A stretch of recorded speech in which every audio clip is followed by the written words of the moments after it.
The Law Development Center, Uganda's primary bar course school responsible for admitting lawyers to the bar, has been embroiled in controversy due to high failure rates among students. LDC attributes some of these failures to key issues such as inadequate university training, resulting into poorly prepared lawyers, and the lack of a uniform curriculum. In response, the LDC organized a peer review summit under the theme of repositioning legal education and training in Uganda. During the summit, emerging issues included student enrollment, the integration of ICT into legal education, and students' entitlement to quality training.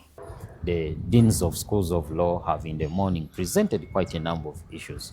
For instance, issues to do with the students' enrollment, which is increasing in law schools everywhere. Issues to do with the ICT incorporation in the legal education, which is part of even the paper ongoing. Then the other issues they have also dealt with is this issue of students' entitlement, where students join law schools feeling entitled to pass. Stakeholders, including legal scholars and academia, advocate for a commissioned study to evaluate whether LDC should solely serve as an examination center equipped with standardized legal curriculum. So the best way, in my view, is to commission a study. Study models like for accountants, ACCA, how does it do it? So that out of that study, it may emerge that LDC should just become an examination center.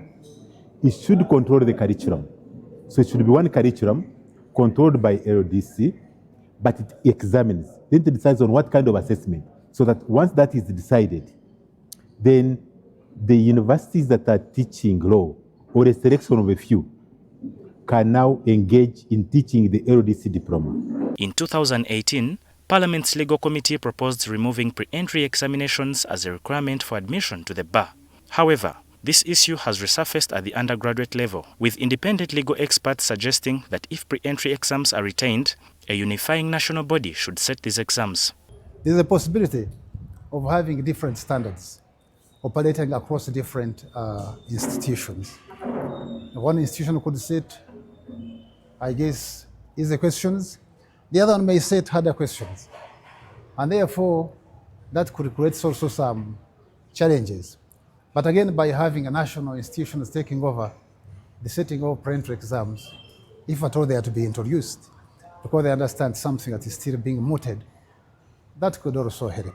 Another critical issue highlighted by scholars is the enforcement of ethics within legal education. There is a call for law schools to emphasize practical and inspirational learning, notably through strengthening moot courts, to better prepare students for real court proceedings and the realities of the legal practice. The moot courts are there in our various institutions serving this purpose.